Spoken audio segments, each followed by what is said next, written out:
Shadow on the Land. A lecture. Once upon a time, there was a little girl who lived with her parents in a land far away from where her parents and her more remote ancestors were from. One parent was from Western Oregon, the other from the Puget Sound region of Washington State. Her paternal great-great-grandfather was a college professor of biology and ornithology, and an advocate of protecting that which is precious in the natural world. In 1968, he gave an address to students, colleagues, and to distant posterity. 1968 was a year of strife and disillusion in the United States, but also a year of preparatory redemption and challenging hope.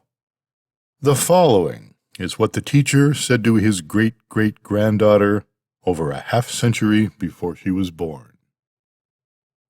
Shadow on the Land. A lecture. Part 1. The subject of my remarks this evening, as you may have guessed, is conservation. Conservation of our natural resources and the wisest use of those resources. When we make our way into a wild area and feel the exaltation of spirit that unspoiled nature can bring, we are quick to note the contrast as we observe the exploitation and the despoliation of nature that the hand of man has wrought all about us. Conservation is not just conservationists. Everyone, young and old, rich and poor, is greatly affected by the forces that are both destructive and constructive that deal with this vital subject. We are called upon to use all our powers of ingenuity, persuasion, and economic resource to combat these desecrating forces used by man. Conservation cuts across a broad spectrum in many areas of learning. We must learn to exploit our knowledge of history. We are indeed lost if we do not use wisely this important human resource. The lessons of history are totally essential to our well-being, because without the knowledge of what irreparable wrongs we have made in the past, we will continue to destroy and despoil until civilization as we know it today may be lost completely within one generation. In recent years, a groundswell of concern over conservation problems has swept across the nation. Many individuals and organized groups are lending their voices and influence in strenuous attempts to save and correct the many evils that inevitably come from an expanding population and commerce. I have long contended that the average citizen is way ahead of the politician. Only in recent campaigns have the issues such as pollution been made a part of the politician's plea for election or re-election. We have urged for many years that a national park be established in the North Cascade Mountain Country of the state of Washington. Just a few weeks ago, after all these years, did Congress finally pass a bill establishing this park and adjacent wilderness lands and send the bill to the President for his signature. Likewise, after many years, a Redwoods National Park has just been established. It may be that the 90th Congress should go down in history as the Conservation Congress. In addition to establishing these magnificent parks, bills have been introduced and hearings held on ecological imbalances in lakes, migratory waterfowl regulations, endangered species, conservation and protection of endangered wildlife, nationwide trail systems, wilderness animal shortages, estuaries, and their natural resources, and pesticides hazardous to wildlife. The world's ancient and modern anthologies are replete with lessons that should lead us into the future on wiser courses of action dealing with our resources. Resources of the wild, resources of man, resources of the spirit. Nor can we neglect the history of our knowledge of the growth of science, which will make it possible for us to project into the near future the dangerous courses upon which we have embarked that will inevitably destroy our heritage, smother the creative spirit of man, and speed us along the pathway toward the destruction of our civilization. Nor can we neglect the strong emotional issues involved in the problems of conservation. It is not possible for man to live completely, even for a day, without attention to his emotions. To view a great creative painting on a gallery wall is an emotional experience. To view a colorful sunset is emotional. To feel the lifting of the spirit that comes to an individual viewing a great forest or a mountain, or the living world of the marshland are experiences with human values we cannot exaggerate. And who can measure the traumatic emotional effects on man when we see about us the devastatingly destructive processes that destroy the wild beauty of original nature. But the issues and principles of good conservation practices meet head-on the destructive forces of our modern civilization. We see all about us the dead and the dying metropolis brought to this stage by our ever-growing population. We are witnessing nation against nation, city against city, group against group, and individual against individual. We are witnessing nation, city, group, and individual fighting for and against the constructive and destructive laws of economics, and it is a dismal pathway toward the destruction of our native and natural resources. We have witnessed in a short generation the complete natural destruction of the Tacoma tide flats. We have witnessed the 100% destruction of its wildlife. It is noisy, dirty. The water and the air are polluted, but it makes money. The 200,000 waterfowl that originally found sanctuary in this region have now disappeared. We view with alarm plans to do for the great delta of the Nisqually River what has been done to the Tacoma tide flats. It is probable that we will destroy in a few months, in order to build a port, what nature has taken 1,000,000 years to construct, and so we will trade the beauty and the sanctuary of that peaceful region for the noise and pollution that has been wrought in the tide flats area. The conservationist recognizes the necessity for sound economic progress in the nation, but we must be sure that we equate comparable values. We must be sure before we destroy that the economic gains far outweigh the spiritual and recreational values of a wild area. Dr. M. Graham Netting has said, "All vainglory to the contrary, man cannot conquer nature. We are a part of nature, bigger and more noisy and destructive than a mouse, but subject to the same inexorable laws. When the good water is gone, the good soil covered or wasted, the good air tainted, we shall surely perish. This has happened in many times and places, and it is happening here and now." This from the Journal of the Alleghenies. It may be that we in America have substituted worldly values for those of the spirit. It may be true that we now measure success in worldly goods, and that spiritual and emotional values have suffered or indeed been destroyed in the accumulation of these worldly possessions. At this point, I would exhort young people to pick out the flaming issues of the day and of the immediate future, and to work with all the resources at their command to help build a better America, by refusing to condone the vast destructive process now in progress. We can thus build by refusing to build. I would implore young people to use their full capacity of energy, intelligence, and all the exuberance at their command to speak and work forcibly and to cry out in protest against these destructive processes that will deliver to their children in one short generation a lesser America. And I would further urge young people to use all of their vast personal resources to protest vigorously against the rules denying the morality of family planning. This is a day and age when young people demand involvement in current issues as they have never demanded before. This is good, and I would lastly urge that you young people not expend your considerable talents in the intransient issues of the day, but on the vast, serious problems that your children will face in 20 years, when they are as old as you are today. The problems that your children will face just 30 years from now will be magnified 1,000-fold, because they will live in a world of 8 billion people. So it is difficult to approach our subject this evening without mixed feelings. In this year of 1968, we find ourselves on the brink of ecologic disaster as our environments deteriorate and our wildlife continues to vanish. It is inevitable that we give way to feelings of frustration, anger, alarm, melancholy, and despair. We can never take back nature to its original beauty or purity. We must realize that man cannot control and dominate his environment and keep the balance of wild forms as they once were.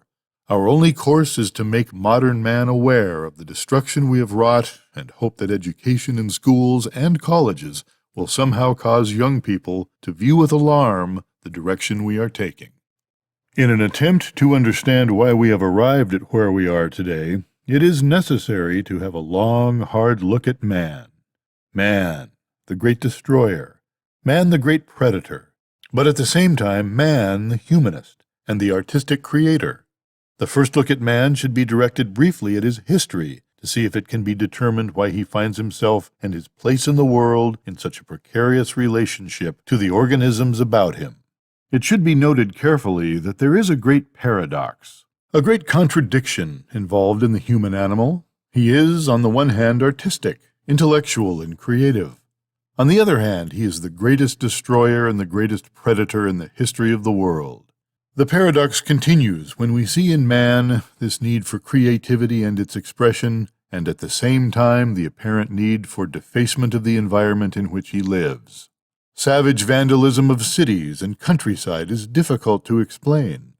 A picturesque mountain cabin, the early home of an industrious pioneer, set alongside its mountain stream, now inevitably has its walls covered with graffiti and obscene drawings.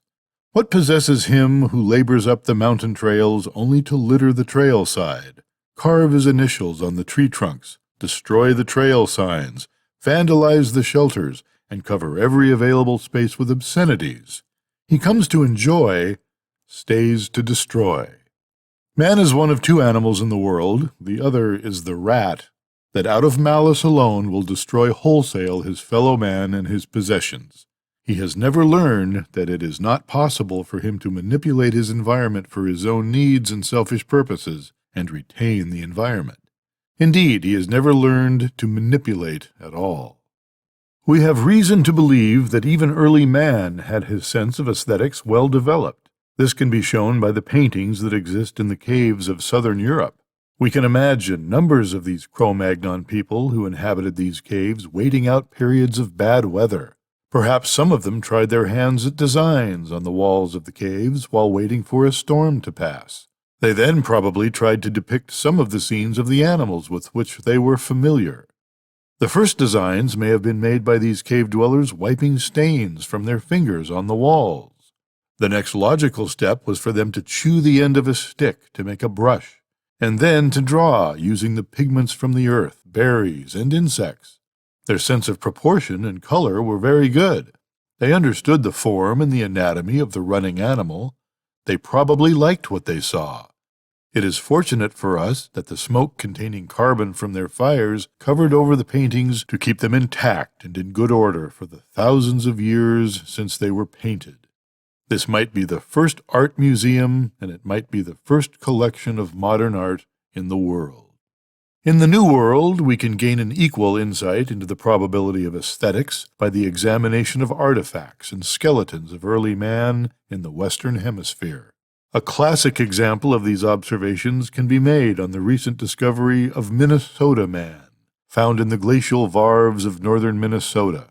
Discovered with the 15-year-old girl was a bone tool or implement made from the horn of the extinct deer of America. Also with her was a marine shell, found native in the Caribbean seas. The shell had 2 neat holes bored in it, and she probably wore it around her neck or waist as a talisman or ornament of jewelry. In either case, early man, as shown by this simple adornment, felt the need for the color of jewelry and undoubtedly had the feeling of satisfaction that goes with an article of adornment. To commune with nature, people turn to the beauties of forest, stream, and mountain. For the rejuvenation of the spirit, we find it necessary to go into the wild, go back to the primitive. There is ample evidence that the very nature of man requires the comfort that is derived from the wild beauty and solitude. The world's literature is full of references that man makes about nature. In biblical times, David wrote of "in green pastures" and "walking beside the still waters," and there are many references to paths and valleys and fields. There is beauty in the lily of the field.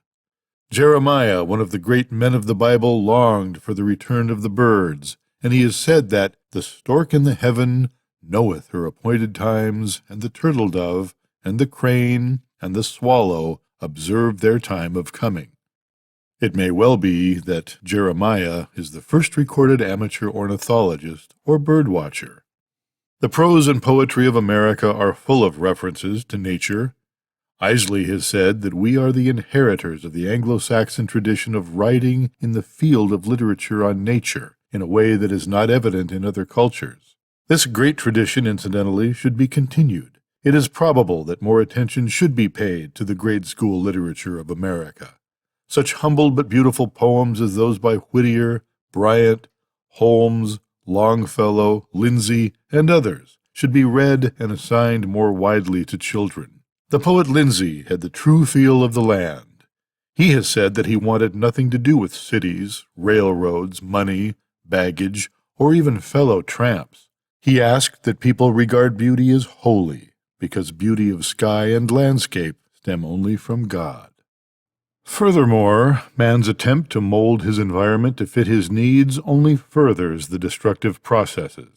It is the propensity for destruction and vandalism, and the apparent need for creativity and later economic gain that has brought us to the brink of a disaster in the destruction of many forms of life in the world today and the destruction of our native areas.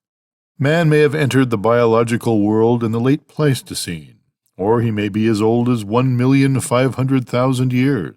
There is evidence, some of it in the southwestern United States, that he was a well-established hunter during this time.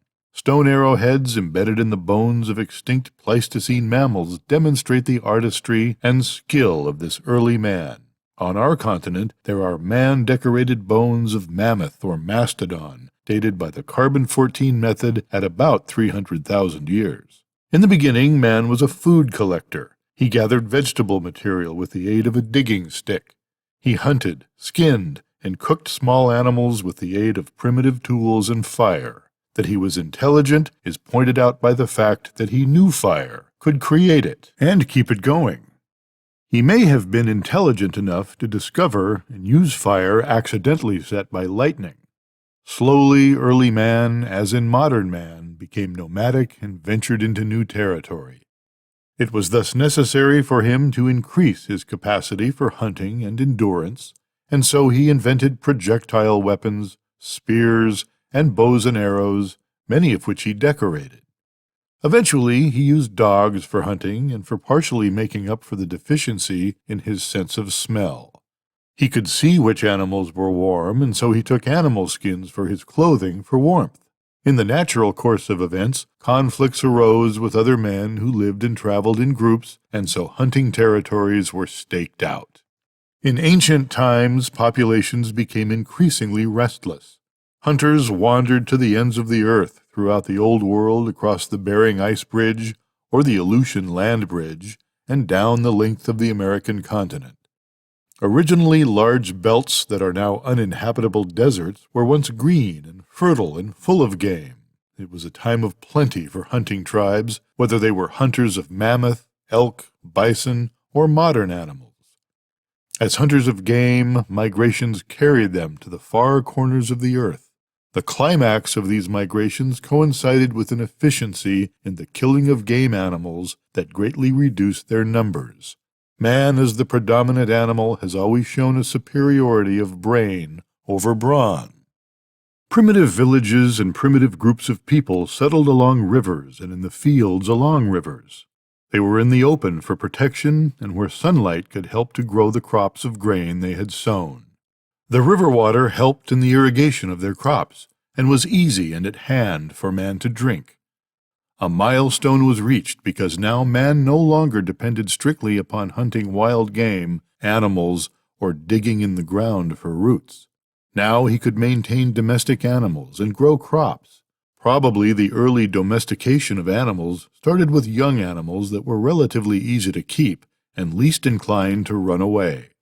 So unconsciously, or perhaps consciously, certain particular animals were chosen to be domesticated. Eventually, after many generations, pigs, goats, sheep, cattle, and later fowl became captive. Fowls became domesticated probably later because it was more difficult to keep a bird that could fly in a pen than it was an animal that could only run.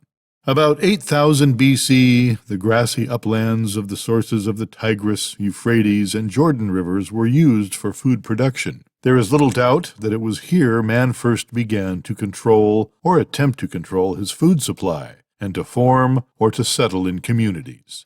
This also marked the beginning of the revolution of food production, which has come to flower in modern times in about the last 100 years.